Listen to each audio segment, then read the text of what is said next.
प्यारे भक्तों, आज आप सभी श्रवण करेंगे कार्तिक मास की 5 महापुण्य फल देने वाली कथा। इन कथाओं को पूरे कार्तिक मास में अवश्य सुनिएगा। अगर कथा आपको अच्छी लगे तो इस कथा को ज़्यादा से ज़्यादा शेयर कीजिएगा। आइए श्रवण करते हैं प्रथम कथा, तारा भोज की कथा। तारा भोज की कथा। किसी नगर में साहूकार था और उसकी एक बहू तारा भोजन करती थी। एक दिन उसने अपनी सास को कहानी सुनने को कहा तो सास ने मना कर दिया और कहा कि मुझे अभी अपनी पूजा करनी है। उसने फिर अपनी जेठानी से कहा कि आप मेरी कहानी सुन लो। उसने भी मना करते हुए कहा कि मुझे तो अभी खाना बनाना है। उसने फिर अपनी देवरानी से कहानी सुनने को कहा तो उसने भी बहाना बना दिया कि बच्चों को देखना है। उसने फिर अपनी ननद को कहानी सुनने के लिए कहा तो उसने भी मना कर दिया कि मेरे ससुराल से मेरा बुलावा आ गया है और मुझे जाने की तैयारी करनी है। वह राजा के पास भी गई कि मेरी कहानी आप ही सुन लो। तो राजा ने कहा कि मुझे तो व्यापार देखना है, कहानी का समय नहीं है। उसकी यह मनोदशा देखकर भगवान उनके लिए स्वर्ग से विमान भेजते हैं। स्वर्ग से विमान आया देख उसकी सास भी भागकर जाने के लिए आती है, लेकिन बहू मना कर देती है कि आपको तो पूजा करनी है। फिर जेठानी आती है, तब वह कहती है कि आप कैसे चलोगी, आपको तो खाना बनाना है।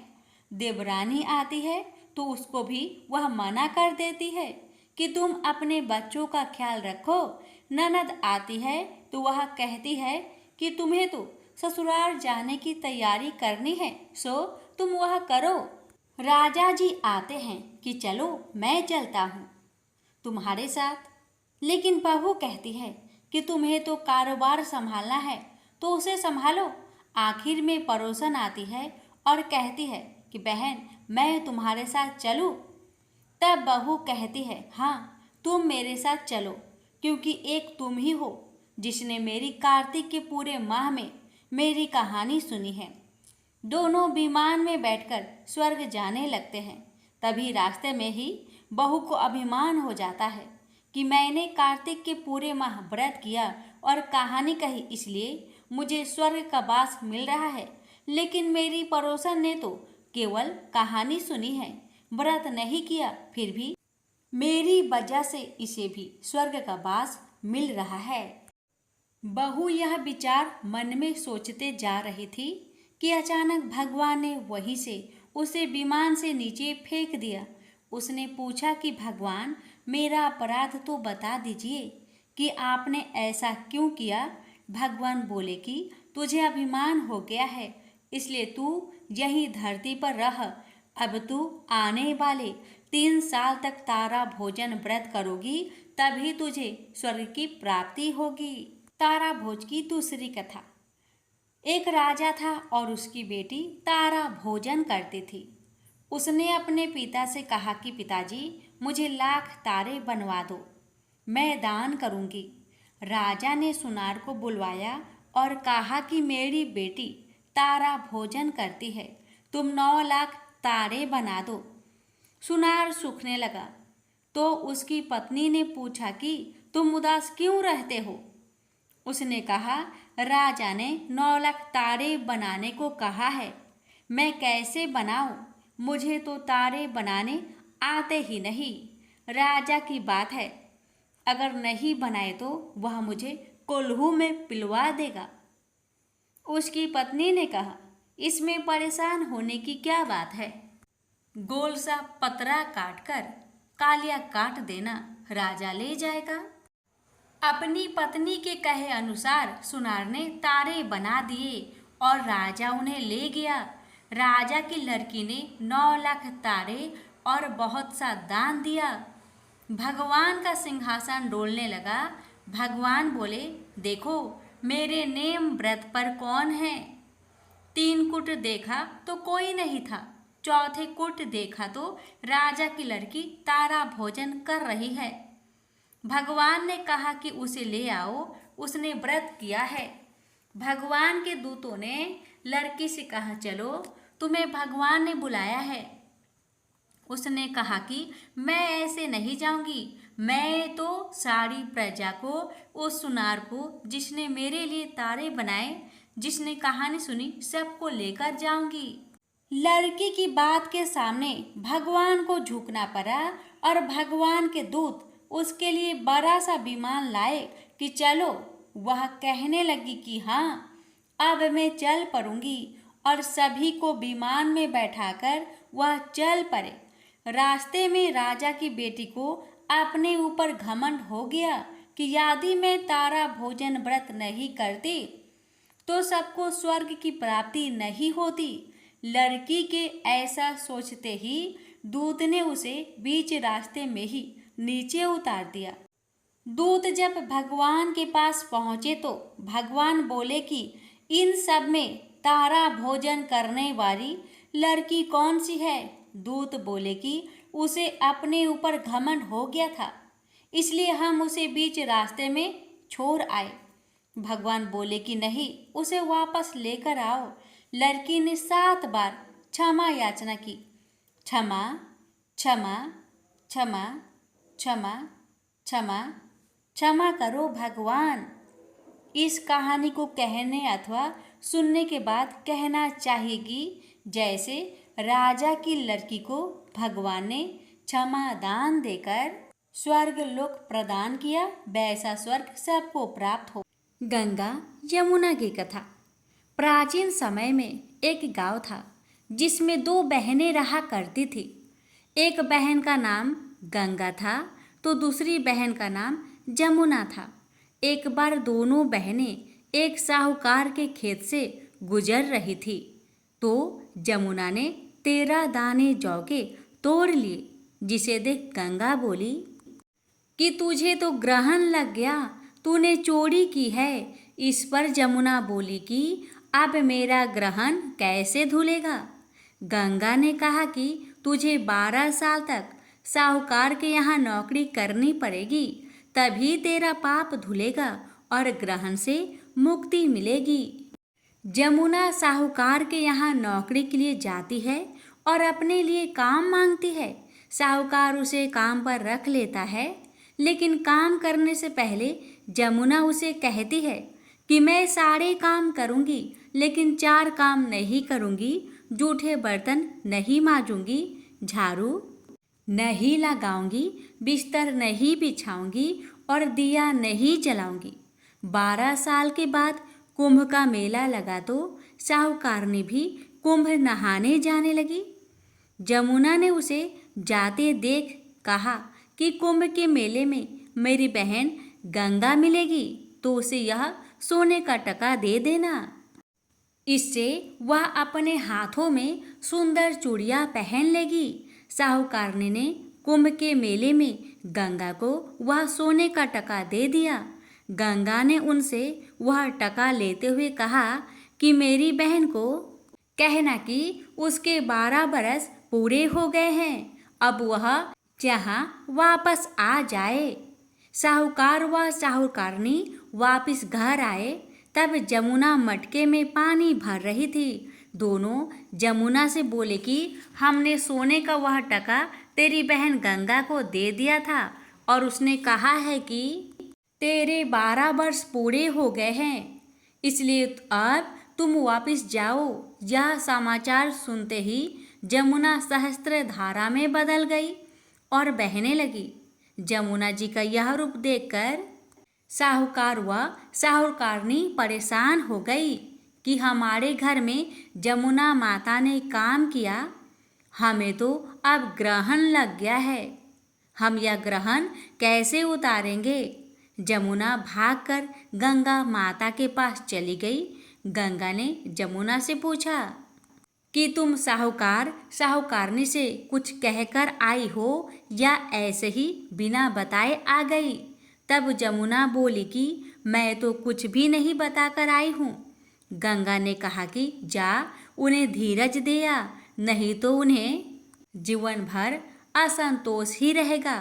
गंगा के कहने पर जमुना माता ने साहूकारनी को सपने में दर्शन दिए और कहा कि तुम दोनों उल्टे माठे क्यों पड़े हो, जाओ उठकर खाओ पियो। तब दोनों बोले कि हम कैसे उठे, हमें तो ग्रहण लगा है, क्योंकि हमने उल्टे सीधे और पता नहीं कितने नीच कार्य आपसे कराए हैं। तब जमुना जी बोली कि तुम्हें ग्रहण नहीं लगा है, ग्रहण तो मुझे लगा था कि मैंने तुम्हारे खेत से 13 दाने जौ के चुराए थे। मैं तो अपना ग्रहण उतारने तुम्हारे घर आई थी। मेरा ग्रहण तुम्हारे घर में 12 वर्ष तक रहने से उतर गया है और मेरी मुक्ति हो गई है।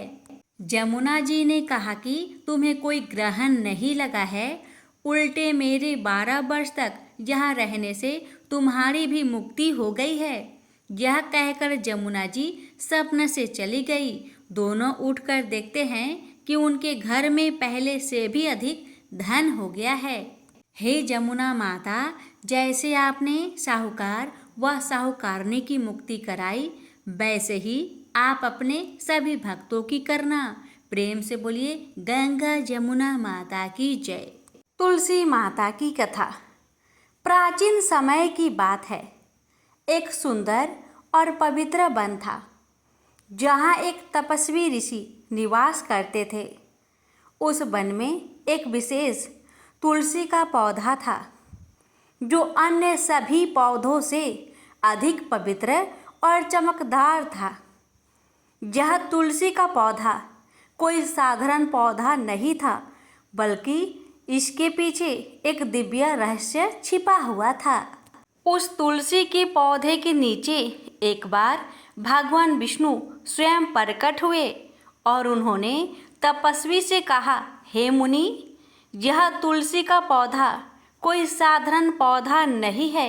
यह मेरी परम भक्त और देवी लक्ष्मी का अवतार है, जो अपने पिछले जन्म में एक स्त्री थी। उसका नाम वृंदा था। भगवान विष्णु ने वृंदा की कथा सुनाई। वृंदा एक अत्यंत पवित्र और पतिव्रता स्त्री थी। उसके पति जलंधर एक शक्तिशाली राक्षस थे, लेकिन वृंदा के तप और पतिव्रता के प्रभाव से वह देवताओं के विरुद्ध युद्ध में अजय हो गया था। सभी देवता उसकी शक्ति के आगे हारने लगे। अंततः देवताओं ने भगवान विष्णु से सहायता मांगी। भगवान विष्णु ने वृंदा की पतिव्रता को भंग करने के लिए एक योजना बनाई। वे जलांधर का रूप धारण कर वृंदा के पास गए और उसकी पतिव्रता को भंग कर दिया। जैसे ही यह हुआ, जलांधर की शक्ति समाप्त हो गई और देवताओं ने उसे युद्ध में पराजित कर दिया। जब वृंदा को इस छल का पता चला तो वह अत्यंत दुखी हुई और भगवान विष्णु को श्राप दिया कि वे पत्थर सालग्राम बन जाए। वृंदा की तपस्या और भक्ति से प्रभावित होकर भगवान विष्णु ने उसे आशीर्वाद दिया और कहा कि वह अपने अगले जन्म में तुलसी के पौधे के रूप में प्रकट होगी और वह सदैव उनकी पूजा का अभिन्न अंग बनी रहेगी। तभी से तुलसी को देवी तुलसी के रूप में पूजा जाता है और विष्णु पूजा में इसका विशेष महत्व है।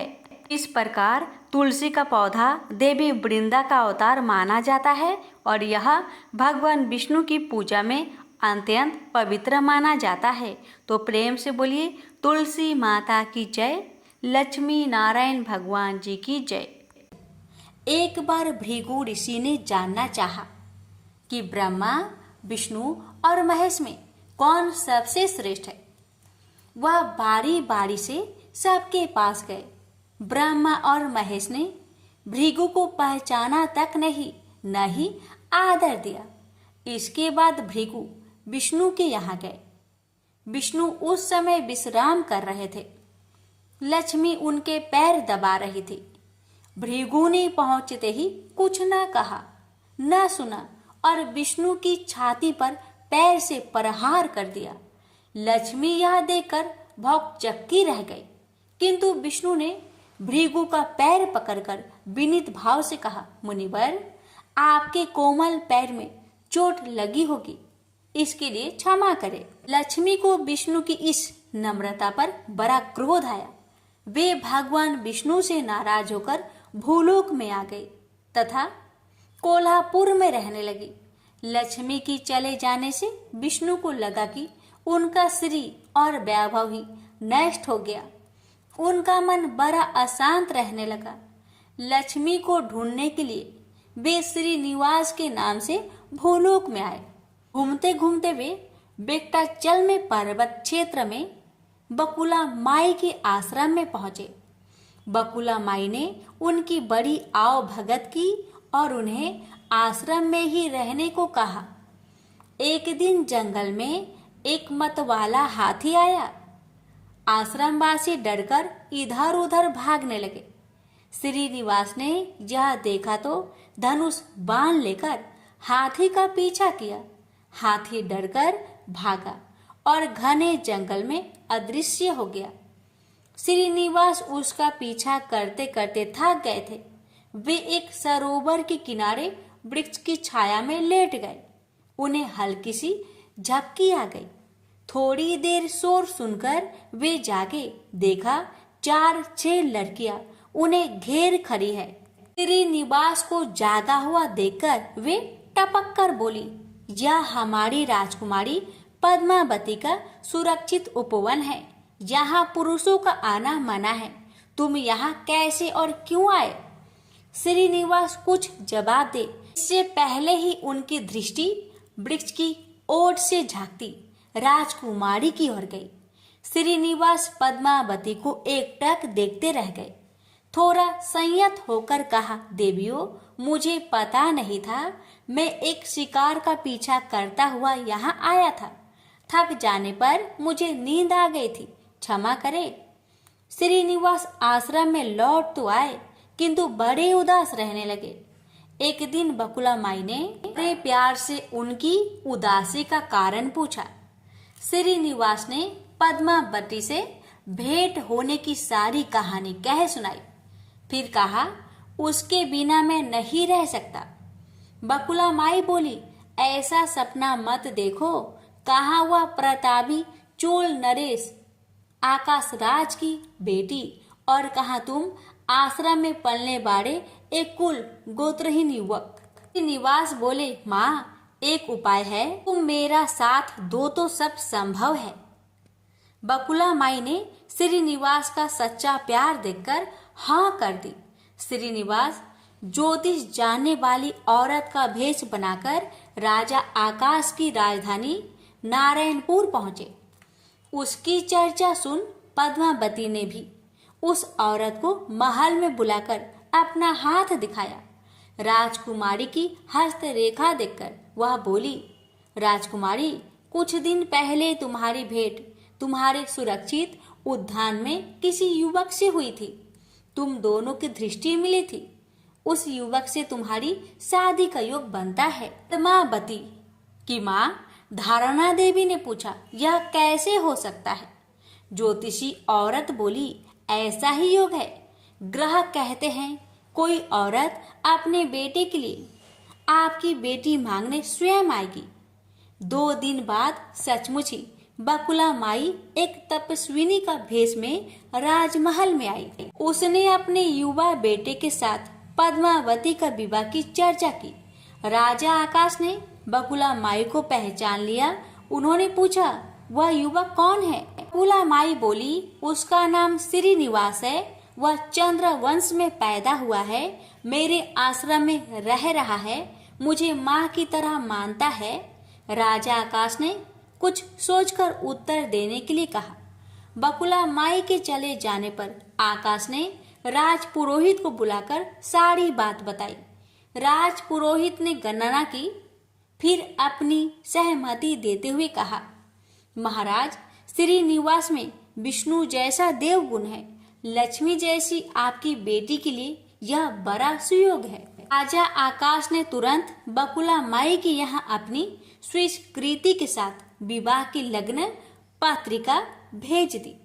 बकुला माई अब चिंतित हो उठी।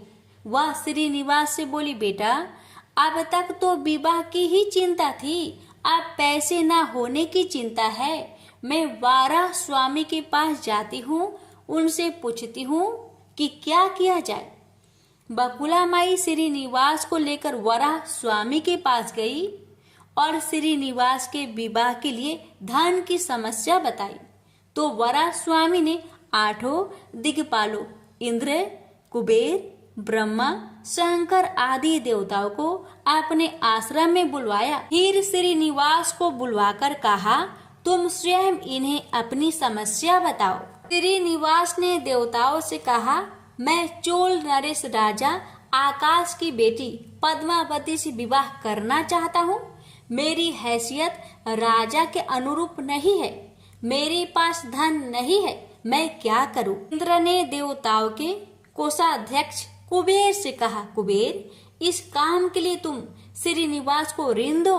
कुबेर ने कहा, ऋण तो मैं दे दूंगा, पर उसे यह वापस कब और कैसे करेंगे इसका निर्णय होना चाहिए। श्रीनिवास बोले, इसकी चिंता मत कीजिए, कलयुग के अंत में मैं सब ऋण चुका दूंगा। कुबेर ने स्वीकार कर लिया। सब देवताओं की साक्षी में श्रीनिवास ने ऋण पत्र लिख दिया। उस धन से श्रीनिवास और पद्मावती का विवाह बड़ी धूमधाम से हुआ। तभी नारद ने कोल्हापुर जाकर लक्ष्मी को बताया, विष्णु ने श्रीनिवास के रूप में पद्मावती से विवाह कर लिया है। दोनों वेंकटाचलम पर्वत पर रह रहे हैं। यह सुनकर लक्ष्मी को बड़ा दुख हुआ। वह सीधे वेंकटाचलम पहुंची, विष्णु की सेवा में लगी, पद्मावती को भला बुरा कहने लगी। श्रीनिवास विष्णु रूप मेरे पति हैं, तुमने इनके साथ विवाह क्यों किया। दोनों में वाक युद्ध होने लगा तो श्रीनिवास को बड़ा दुख हुआ। वे पीछे हटे और पत्थर की मूर्ति के रूप में बदल गए। जब दोनों देवियों ने यह देखा तो उन्हें बड़ा दुख हुआ कि श्रीनिवास तो अब किसी के न रहे। इतने में शीला विग्रह से आवाज आई, देवियों अब मैं इस पत्थर पर वेंकटेश्वर स्वामी के नाम से अपने भक्तों का अभिष्ट पूरा करता रहूंगा। उनसे प्राप्त चढ़ावे के धन द्वारा कुबेर के कर्ज का ब्याज चुकाता रहूंगा। इसलिए तुम दोनों मेरे लिए आपस में झगड़ा मत करो। शीला विग्रह से यह बानी सुनते ही लक्ष्मी और पद्मावती दोनों ने सिर झुका लिया। लक्ष्मी कोल्हापुर आकर महालक्ष्मी के रूप में प्रतिष्ठित हो गई और पद्मावती तिरुनाचूर में शीला विग्रह के रूप में स्थित हो गई। आज भी तिरुपति क्षेत्र में तिरुमाला पहाड़ी पर भगवान वेंकटेश्वर स्वामी के दर्शन हेतु भक्त गणों से इसी भाव से शुल्क लिया जाता है। उनकी पूजा पुष्प मिष्ठान आदि से ना होकर धन द्रव्य से होती है। इसी धन से भगवान श्रीनिवास वेंकटेश्वर स्वामी कुबेर का कर्ज चुका रहे हैं। प्रेम से बोलिए जय श्री हरि। हे लक्ष्मी नारायण, आपकी कथा कहने वाले, सुनने वाले, हुक्कार भरने वाले सभी भक्तों पर आपने कृपा सदा सर्वदा बनाए रखेगा। तो प्रेम से बोलिए लक्ष्मी नारायण भगवान की जय।